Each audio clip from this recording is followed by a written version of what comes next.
Glória a Deus. Ó, reverb. Que chique, velho. Eu sempre tive vontade de ter esse voz de banheiro, né? Parece que tá cantando no banheiro. Mas não é verdade? A última vez que eu cantei no microfone foi o culto de libertação. Pensa na confusão que teve. É. Não sei se era espiritual, o pessoal achou muito ruim, mas todo mundo assim, ó, calma na cabeça. Galera, esse é um momento de bate-papo, a gente queria abordar alguns temas, né? Mas primeiro eu sei que a gente já conhece algum superficial aqui, eu queria que cada um aqui se apresentasse, né? Meu nome é, tipo quando a gente faz na escola, primeiro dia de aula, né? Meu nome é fulano, eu sou filho do cicrano. No caso aqui, né? Eu sou casado ou não. Você é casado, Davi? Ainda não, vai. Tá na pista. Tá chegando aí, gente. Ó, o menino tem unção, hein? O menino tem unção, hein? Então, aqui nós estamos com o Murilo. Se apresente, meu amigo. Boa noite, gente. Já é boa noite? Já pode dar boa noite ou é boa tarde ainda? Boa noite. Boa noite, gente. Eu sou o Murilo.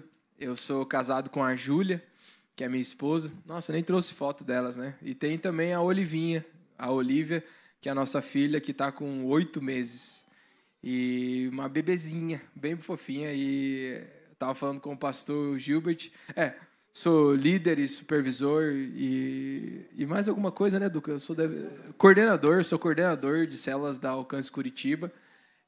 Junto com isso, eu além dessa parte da parte ministerial, que é a coordenação de células, eu também cuido de toda a parte da parte executiva do nosso Ministério de Jovens. Então, tudo que é eventos, voluntariado, tudo que envolve o Ministério de Jovens, eu sou responsável junto com a minha esposa. Além disso, sou filho do pastor Marciano e da pastora Adriana. Que mais você quer que eu fale? Eu não sei mais o que apresentar. É isso. É isso. E estou muito feliz de estar aqui com vocês. Glória a Deus. Já estava ligado. Ele me ensinou antes e eu fiz errado. Boa noite, pessoal, tudo bem? Boa noite, pessoal, tudo bem? Eu sou o Davi, sou da comunidade evangélica Renascer, na região leste aqui de BH mesmo. Não sou casado, por enquanto. O menino tem unção, hein? O menino tem unção, hein? Amém. As varoas aí, ó, já. Lá, pega a chave. Lá estou envolvido com Ministério de Louvor, Jovens e Células. Vou dar uma falhadinha aqui, né? Ei. Lá estou envolvido com o Ministério de Louvor, Células e Jovens, falei já. E é isso, tenho 27 anos, estou aqui com meus amigos, que eu revi depois de um tempo, né? Estou muito feliz. Deus abençoe vocês. Só para constranger mais um pouco, ele está solteiro. Quem não ouviu, ele tá solteiro. Galera, boa noite. Bom demais. Gente, meu nome é Eduardo, mas eu falei até antes assim que quem chama de Eduardo, porque geralmente eu fiz alguma coisa errada. Então, Duca, ok? Os amigos, família, como nós somos uma grande família de Cristo aqui, então você pode me chamar de Duca, que tá tudo certo, beleza? Eu sou casado com a Fran há 12 anos. Nós ainda não temos filhos, nós só temos um cachorro. Chama Nhoque. É um fiapo de um cachorro, assim, do tamanho do meu pé aqui. Um cutículo de um cachorro. Eu sou gestor do departamento de células da Alcance, responsável por toda essa parte de cuidado de células. Também eu e minha esposa, nós cuidamos do curso de noivos da Alcance, toda essa parte ministerial, né, em relação aos noivos e também dentro dos jovens, né, junto com o Murilo, ali, com a equipe, a gente faz parte da liderança, né, dos jovens. E nos jovens nós temos um ministério que a gente chama de A2, que é para jovens casados, né, ou para casais casados até 10 anos. A gente tem um ministério que é o Alcance Casais, né, que é o geral, e nós temos um específico para o pessoal que é casado até 10 anos, então que a gente tem um cuidado mais próximo nesse sentido, né? Então, a gente está atuando nessas áreas. E o que mais? Mais uma coisa? Acho que é isso, né? Bom demais estar com vocês aqui, gente. Bom, galera, o Murilo eu sei que é filho de pastor. Você é o Davizão? Também não. Não? Então, eu quero direcionar essa pergunta primeiro para o Murilo, que é filho de pastor. Tome. Porque a gente tem um estigma que filho de pastor, ele não precisa ser cuidado porque o pai dele cuida dele, né? E a gente tem essa questão. A gente tem alguns filhos de pastor aqui na igreja.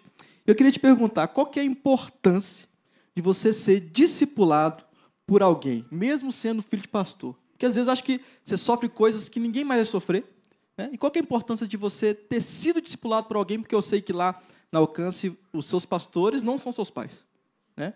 Então, qual que é essa importância de você ser acompanhado de perto por alguém fora a sua família? Eu acho que isso... Opa. Tá saindo não?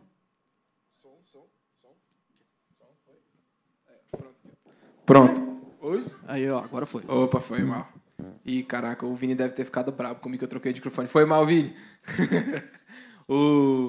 Gente, sobre essa parte do discipulado, primeiro é muito importante, porque independente se você é filho do pastor ou se você nasceu no céu e veio para a terra, ou independente de quem você seja, o discipulado ele é fundamental, porque o discipulado é o modelo de Cristo.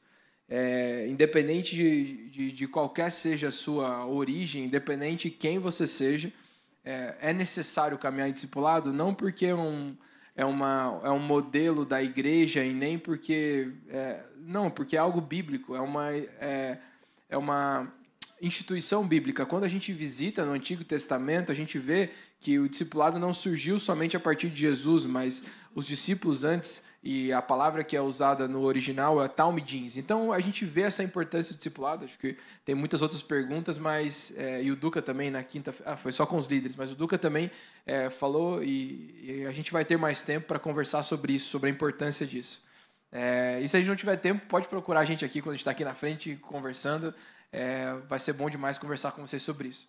Mas essa função, essa parte especificamente daí para como sendo filho de pastor, apesar do meu pai também ser meu pastor, ele não é o meu pastor direto. Quem eu tenho hoje como meu pastor direto é o Rafael e a Marissa Barbosa, que são os meus pastores e que eles cuidam do meu coração. Eu acho que eu nasci num berço e logo quando eu era pequeno os meus pais se converteram, então eu não praticamente nasci num berço cristão, mas ainda era um berço e uma família que estava sendo transformada por Cristo.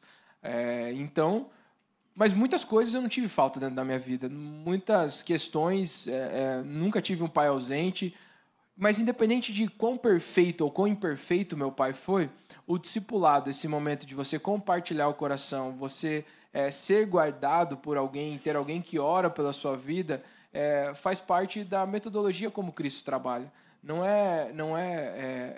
O meu pai, por si só, ele conseguiria suprir todas as coisas. Meu pai conseguiria ser meu discipulador direto, sem problema nenhum. Mas o meu relacionamento com o meu discipulador, o meu relacionamento com o Rafa, ele é parecido com um pai espiritual que eu tenho. Eu acho que eu tenho a graça, né, de viver esses papéis muito ativos em toda a nossa igreja. Então, eu não tenho só... O Rafa também me discipula, mas os pastores da casa também me discipulam. O discipulado é uma cultura e ele é muito mais parecido com um relacionamento de família. Eu não sei como é a família de vocês, mas eu vou dar o exemplo da minha família. Eu tenho muitos tios, eu tenho muitos primos e cada um é especialista em alguma coisa. E quando eu quero saber sobre bicho, sobre pet, eu procuro o tio Hélio. Tio Hélio, ele é alguém que ele tem um aviário e meu tio tem mais de 8.000 passarinhos na casa dele. Ele tem vários troféus de campeonato de canarinho, então meu tio mexe com aves. E agora eu estou empreendendo nessa parte, longa história, e eu procuro meu tio para me consultar, porque o meu tio, ele é alguém que, além de ele ser uma autoridade, ele também é alguém que é uma referência dentro daquilo. E quando a gente traz para esse conceito a nossa família espiritual, o seu discipulador vai ser aquela pessoa mais íntima que você vai render coração, que ele vai cuidar de você, que ele vai estar junto com você, perto e orar com você. Porém, isso pode ser dividido em vários papéis. Mas a importância de instituir uma pessoa como um discipulador, como alguém, como uma referência para o seu coração, é justamente para você ter alguém, uma cobertura, para você ter alguém que caminha com você, que está próximo de você. É muito diferente do meu relacionamento com o meu pai. Última coisa para acabar, eu creio que... a gente estava até conversando isso hoje com o Ivan, falando a respeito disso, que por meu pai, ele tem benefícios em me ver bem. Meu pai tem benefício em me ver bem. Meu pai me vê bem. Quando eu casei, meu pai estava feliz. Quando eu tive filho, meu pai estava feliz. Meu pai se alegra com essas conquistas porque ele justamente é meu pai. Mas quando a gente transfere isso para um relacionamento discipulador, você vê que o discipulador e o discípulo, eles têm uma convivência que é plenamente estabelecida por Cristo. Porque não há benefícios em o discipulador dedicar tempo, em dedicar forças para o seu discípulo, a não ser que seja o fazê-lo à imagem e à semelhança de Cristo. Quando a gente está falando do relacionamento familiar, isso é muito nítido, porque as famílias funcionam assim, mas quando a gente vai para o reino, não existe uma ligação e uma correlação natural. É justamente e unicamente espiritual que tem entre eles. Glória a Deus. E assim, o Duca, ele falou, ele cuida de toda a parte de células da Alcance, o que não são poucas, né? E eu acredito que deve ser um desafio grande, né? E deixa eu fazer uma pergunta para vocês aqui. Qual que é, na opinião de vocês, a coisa mais importante, né? O benefício maior ou a importância de estar inserido numa célula? Porque eu sei que é, às vezes, desafiador. Não, toda semana eu vou ter que ir naquela célula, às vezes está chovendo, às vezes eu não quero ir, estou com preguiça, tem um jogo do galo, né? Alguma coisa acontecendo, né? E uma festa. Qual que é a importância da gente estar inserido numa célula e priorizar esse momento de célula na visão de vocês? Cara, vamos lá, assim, ó. Eu acredito que mais importante do que só ter algo prático, digamos assim, a gente precisa entender que, né, para nós, por exemplo, na nossa realidade como igreja, células não é simplesmente um departamento da igreja, não é só mais uma coisa. Na verdade, células é como a gente se expressa como igreja, é como a gente vive como igreja, né? Isso faz uma diferença. Porque, por exemplo, se ele fosse simplesmente só um encontro semanal, quando você quer ir, você vai, quando você não quer, você não vai. Então, seria mais ou menos isso. Você não teria tanto valor, tanto compromisso. Mas, quando você entende que células é a forma como a sua igreja, como você como igreja, na casa onde você está, é assim que vocês vivem esse lugar de igreja, faz a diferença. Então, eu acho que o mais importante da questão da vida em célula é porque é aqui onde a gente consegue ser igreja. A palavra fala, né, então, Atos 2, 42 a 47, de que os discípulos, aqueles que se uniam, né, aqueles que estavam juntos, a primeira igreja se reunia no templo e nas casas. Então, não é só a igreja ou só as casas, são as duas coisas. É mais ou menos assim. Nós vivemos numa grande família espiritual. Amém? Nós, né, fomos adotados por Deus, então nós agora somos todos filhos do Senhor, irmãos uns dos outros. Então, quando a gente fala de célula, é mais ou menos assim. Cada célula é um quarto de uma casa. Cada célula é o quarto de uma casa. Então, você ali, onde você tem... É na célula onde você consegue ter a sua intimidade, né, no sentido de estar com pessoas, é o lugar onde você tem comunhão, onde você está à vontade. Só que a célula não para ali. Quando a gente está em célula, né, quando a família está no quarto, chega uma hora que você precisa sair do quarto, né, para se encontrar em algum lugar.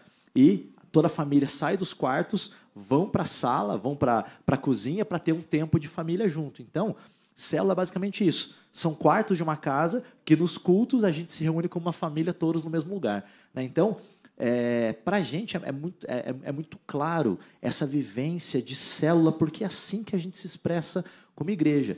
A gente sabe que tem igrejas que não têm célula, e tudo bem. Não significa que é uma coisa certa ou errada, não é sobre isso. Mas eu não consigo me ver, a gente estava falando sobre isso hoje, eu não consigo me ver fora de uma célula. Eu não consigo entender como é viver o cristianismo fora de um lugar onde eu tenho comunhão com os meus irmãos, onde eu consigo ser discipulado, um lugar onde eu consigo abrir meu coração e ouvir o coração do outro, onde a gente pode estar próximo uns dos outros. Gente, independente do tamanho da igreja, né, a gente não consegue cuidar de todo mundo só vindo no culto. As pessoas não conseguem ser totalmente cuidadas só de vir numa celebração de culto, por mais maravilhoso que seja. Mas quando nós estamos em célula, a gente consegue estar próximo. O discipulado vem a partir das células, a partir desses encontros entre amigos, entre familiares, né, com prol de sermos formados à imagem de Cristo, assim como o Murilo falou. Então, para mim, a importância de célula é a forma como a gente se expressa como igreja. Beleza? Amém. Eu falo porque Eu fui criado em célula, aceitei Jesus em célula, eu aprendi a ministrar em célula, eu desenvolvi na célula. Eu sempre falo isso, os meninos estão cansados de escutar isso. Eu conheci a minha esposa em célula, né? Então, assim, é um ambiente que eu não consigo viver sem, né? Eu não entendo, às vezes, como que outras igrejas conseguem caminhar sem esse momento de estar perto uns com os outros, né? E é quão importante a célula. Mas eu tenho percebido isso, não só, não é aqui em si, não, mas a igreja, de maneira geral, um esfriamento da galera. Por mais que elas estão inseridas no corpo, elas vêm e tal, você falou ontem, né? Eu percebo que é mais uma competição. Não, hoje não tem nada para fazer, não, então vou no culto. Não, eu estou na igreja, eu sou cristão, mas é como se fosse um substituto para alguma coisa. Não tem nada para fazer, então vou para a igreja. Né? E eu queria direcionar essa pergunta para o Davi, porque eu sei que ele é um adorador, né? E ele é perceptível, né? A unção e tal. O que você acha, Davi, que na sua visão assim, tem feito esses jovens se esfriarem? E o que nós possamos fazer como igreja, como corpo, para que a gente possa reverter isso? Afinal de contas, não é o fato de estar presente aqui na igreja, é o fato de pessoas que estão sendo salvas ou não. Né? Talvez elas estão indo para o inferno dentro da igreja, por causa de motivações erradas, por causa do esfriamento. O que você acha? O porquê está acontecendo isso? E o que a gente pode fazer para que a gente, como corpo de Cristo, reverta isso? Bom, eu acho que a mensagem do Duca orienta a gente muito dentro disso, né? Aquilo que você pregou agora há pouco é bem esse motivo. Eu acho que principalmente no nosso tempo, a nossa geração é muito marcada pelo hedonismo, né? Que é olhar para si. E assim, basicamente, para mim, o motivo central do esfriamento coletivo é o excesso de si, é o excesso de mim. E isso, a gente não só tem uma larga escala disso, como um incentivo cultural para isso. Todo mundo aqui tem na mão um smartphone com uma rede social que fala sobre si o dia inteiro. E aí você posta algo sobre você e fica na expectativa de reagirem sobre você. E isso, cada vez mais, faz com que a gente não queira saber, não só de Cristo, mas do meu irmão. Porque o meu foco sou eu, é o meu ministério, é eu romper e etc. O que a gente pode fazer? Volto na mensagem do Duca. O Duca falou um negócio muito legal. Servir também é se partir. Então, a célula é o ambiente para isso, a igreja é o ambiente para isso. Esse ambiente coletivo, eu gosto muito de Atos, porque falam que eles vendiam as suas propriedades e doavam entre si. O foco, né, se a gente juntar com Filipenses 2, Paulo chega a dizer que as necessidades dos nossos irmãos seja superior à nossa. Gente, isso é um cristianismo muito, muito diferente. Que a necessidade do meu irmão seja diferente da minha. E aí eu vou conectar com Ananias e Safira, que foram duas pessoas que quiseram parecer que se importavam mais com os outros do que consigo, mas se importavam mais consigo do que com os outros. Então, qual que é a chave para que a gente, né, se esvazie, pare de olhar para a gente e volte a ser uma igreja acesa? Voltar para o coletivo, voltar para as necessidades uns dos outros, voltar a repartir. O crente foi chamado para repartir. Eu até abri um texto aqui que fala que 1 João, se nós andarmos na luz como o Senhor está na luz, então temos comunhão uns com os outros. E isolamento é uma grande característica de quem está fora da luz. É uma grande característica. Então, o que a gente pode fazer? Cara, voltar a ser igreja, voltar a viver a igreja. Top, top, top, top. Eu vejo que nós queremos ser aceitos o tempo todo. Eu escutei uma palavra, às vezes, até do Douglas Gonçalves, ele falou, se você quer achar a sua vida, a gente busca, né, o que é a vida, eu quero achar minha vida. Então, nós temos que perder a vida. Né? Nunca foi sobre achar a nossa vida, mas é sobre perder ela. Né? E as redes sociais, hoje, elas nos trazem algo assim, muito, muito desafiador. Né? A gente estava conversando, e hoje em dia, as pessoas elas veem a rede social e vê um influencer lá, nunca conversou com essa pessoa, mas já está seguindo os conselhos dessas pessoas. E, às vezes, está aqui os nossos pastores, seus líderes, que você vê semana após semana, e você nunca conversa com essa pessoa. Né? E aí, esses dias, né, tá me lembrando aqui, eu tive estava numa devocional com a minha esposa em casa, e a gente estava lendo Salmos, capítulo 2, e depois nós lemos Provérbios, capítulo 1. E Salmos capítulo 2 vai falar alguma coisa no final de a sua esperança está no Senhor. Parem de buscar coisas nos homens e busque no Senhor. Alguma coisa assim. O Provérbios está falando, capítulo 1, que nós devemos pedir conselhos aos sábios. Mas espera aí, se a minha esperança está só no Senhor, por que eu tenho que pedir conselho aos sábios? Eu tenho que pedir conselho ao Senhor. Né? Aí eu entendi, na verdade, o que o Senhor estava querendo nos dizer ali naquele momento é que nós devemos largar os ídolos e pedir conselho aos sábios. E muitas vezes nós vemos os gurus e essas influencers da internet como ídolos. E nós estamos seguindo o conselho desses ídolos e nós estamos deixando de pedir conselhos para os sábios. Eu até entendi a diferença entre ídolo e sábio. Você quer saber quem que é ídolo na sua vida? Ídolo é aquele que você pede conselho e você escuta os conselhos deles todo dia, mas você não tem acesso a ele. Né? Os sãs aí pulam muro para poder chegar perto de um ídolo. O sábio é aquele que tudo está errado na sua vida, aí você procura ele e ele é acessível. Normalmente é o seu pastor, normalmente é o seu pai. Né? Estamos cheios de sábios, mas nós nunca vamos até ele. Nós preferimos escutar os ídolos da internet. E isso é um desafio. Né? Vamos buscar os nossos sábios. Eu tô aprendendo isso, gente. Eu estou pegando mais conselho com os meus sábios. Com os sábios que estão perto de mim. Pastor Gilbert, pastor Josuel, que não pôde estar aqui hoje. É um grande sábio, um grande amigo. Eu sempre procuro conselho com ele. Que a gente possa nos apegar mais às pessoas sábias que estão perto da gente. E menos aos ídolos da internet. Porque elas só vão buscar o eu, que o Davi está falando. O eu quero, eu posso. Né? E assim, eu vejo que a vida na igreja ela é muito dinâmica. E muitas vezes a gente só quer receber. Receber, e a gente nunca quer dar. A gente não quer partir. E para a gente já partir para o final aqui, porque o tempo está bem escasso, queria que a gente falasse um pouquinho aqui nesses minutos sobre o ato de servir. Né? Afinal de contas, quando nós estamos servindo, nós estamos mais parecidos com Cristo. Porque Cristo nos serviu. Né? Quando nós estamos servindo, nós estamos partindo, como o Davi falou. E por que é tão difícil, muitas vezes, a gente servir? Quais são os benefícios de servir e como a gente, como juventude, começar a servir de verdade, de fato?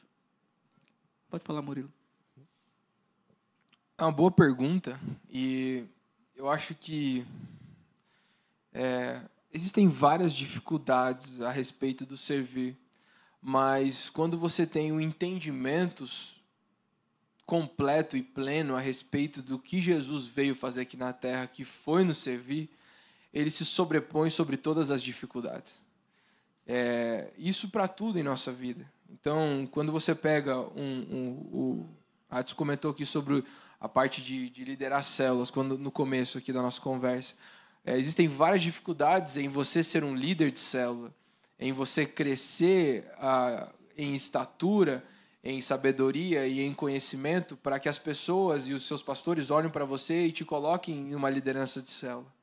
Porém, quando você tem o total entendimento a respeito do que Jesus veio fazer aqui na Terra, isso começa a se tornar natural, que é não ser só uma influência, mas ser uma referência para as pessoas. E eu creio que uma das coisas que façam com que o servir seja algo difícil, seja algo muito pouco acessível, é justamente o entendimento. O entendimento pleno e completo daquilo. Eu lembro que eu, desde criança, sempre servi na igreja. E eu me recordo uma vez que eu estava como líder do estacionamento lá da nossa igreja. E aí a gestora dos voluntariados, a Denise, me chamou para fazer a parte da gestão do culto. Como eu estava servindo de estacionamento e agora ia servir dentro do templo, as pessoas olharam para aquilo e achavam que eu estava tendo uma promoção. Eu falei assim, gente, vocês não entenderam o que é servir. Como que eu posso estar tendo uma promoção, sendo que o servir não está correlacionado com aquilo que eu faço? Mas o servir, sim, está correlacionado para quem eu estou fazendo. Se eu estou servindo aqui no estacionamento ou servindo dentro do templo, não importa qual é a função. O importa é para quem está recebendo isso, que é Deus. A nossa igreja tem uma cultura muito clara e forte sobre o voluntariado. E E para vocês aqui que servem já, ou para vocês que não servem, entenda que o servir faz parte da construção da igreja de Cristo. Se você chega aqui na igreja e dentro na porta você é recebido por um irmão que é grosso com você, que te puxa assim, te comete, te puxa, entra. Vamos rápido que o curso já começou. Que vontade de adorar esse Deus que você tem. Não vai ter nenhuma vontade de ficar nessa igreja, de adorar a Deus. Ou então, eu vou compartilhar um pouco mais sobre isso a respeito do nosso posicionamento como cristãos em nossas áreas de atuação, trabalho, escola, faculdade, na nossa família. Então, quando a gente tem esse entendimento a respeito do servir, a gente entende que o mais importante não é o que eu estou fazendo, mas é para quem. E esse para quem muda tudo. Muda tudo. Uau. Assim, só um testemunho rápido, gente. Eu tive em Curitiba, abril, maio, não lembro agora.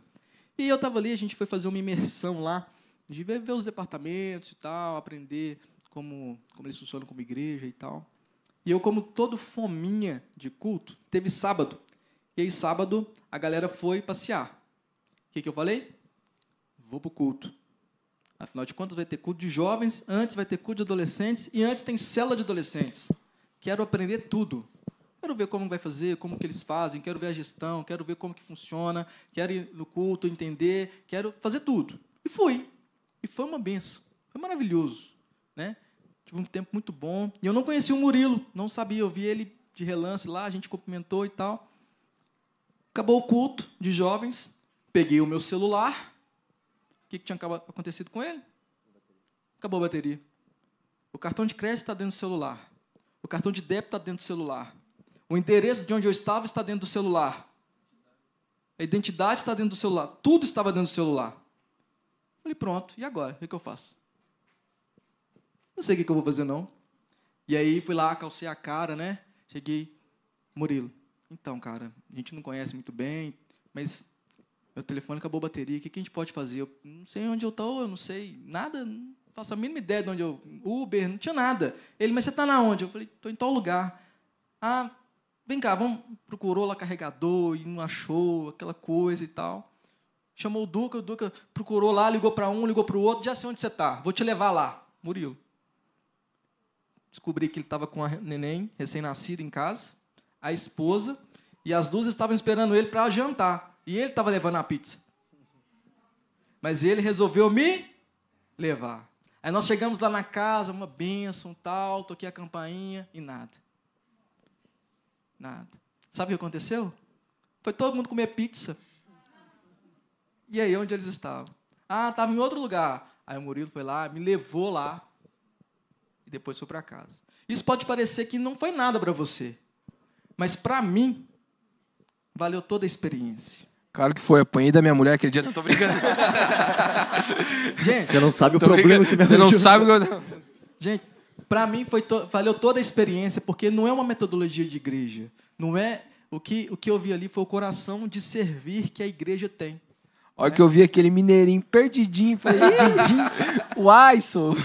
Aí depois eu vou descobrir o Murilo, o Duca, eu fui entender, falei, aí que eu fiquei mais honrado ainda, né? Que ele poderia ter pedido alguém para levar, ô fulano, leva o menino ali e tal, tá perdido aqui, desemboca na rodoviária e boa, né? Mas não.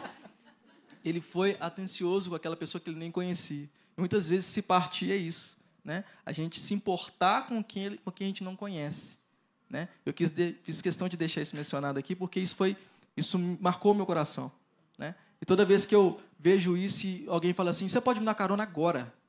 Eu não nego carona para ninguém, viu, gente? A não ser se eu não puder mesmo, viu? E não só isso, mas me incentivou a se doar mais pela igreja, se doar mais pelos irmãos. E isso foi muito bom a experiência. Eu vejo que é uma cultura mesmo. Né? Eu posso só complementar uma Pode coisa falar. rapidinho, Anderson? Cara, eu acho que o que faz uma grande diferença e nos ajuda como igreja, inclusive nessa questão de serviço, é a gente ter de verdade, gente, a consciência de família. Em casa você ajuda, em casa você é chamado para ajudar. Então, não é só porque é questão de obrigação, mas porque a sua família precisa disso. Então, se nós estamos numa mesma igreja, numa mesma comunidade, e a sua família precisa disso, Se tem alguém que vai chegar para fazer, sou eu. Se minha família está precisando disso, então eu vou assumir esse lugar, né? A palavra fala que nós não fomos salvos pelas obras, mas nós somos salvos para isso. Nós somos salvos, né, e levados por Cristo para esse lugar de servir, assim como, né, Cristo né, não veio para ser servido, mas veio para servir. Então, essa mentalidade de verdade, de família, gente, nós estamos aqui como uma família. E se a minha família está precisando de alguém que fique na recepção recebendo as pessoas, eu posso ser esse membro da família que vai ajudar. Se minha família precisa de alguém que vai, enfim, limpar aqui, eu vou ser essa pessoa. Se minha família precisa de alguém que vem ministrar, eu vou ser essa pessoa. Entende? Independente da área. A questão é, se a minha família precisa, eu estou aqui para servir, porque somos todos da mesma casa. Ele estava falando. Ele estava falando aqui e foi vir. Eu ia terminar, mas veio vindo coisa aqui também.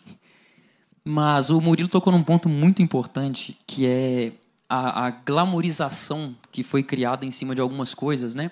E parece que quem está aí embaixo está passando por um processo para chegar aqui em cima, e aí, então... E não tem nada a ver. Definitivamente não tem nada a ver, assim. A importância do irmão que traz a mensagem é a mesma importância do irmão que troca a sacola do banheiro, e a gente precisa mesmo ter isso no coração, enraizado.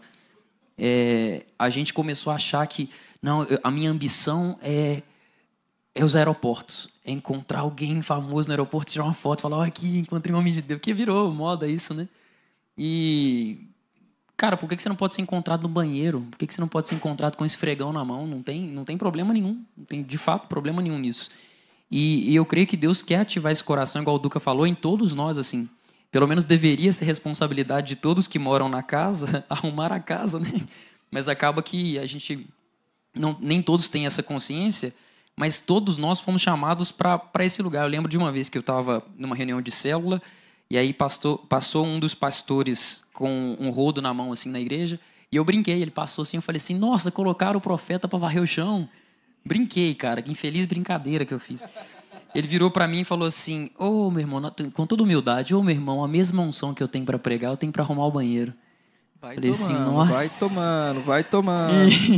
E cara, realmente, isso é uma verdade, porque assim, gente, nós estamos no século XXI com uma estrutura de igreja que nem o apóstolo Paulo participou.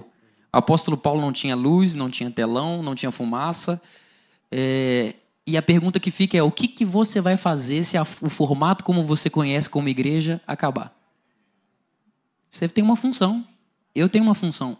E essa função não é daqui para lá, essa função é o corpo de Cristo.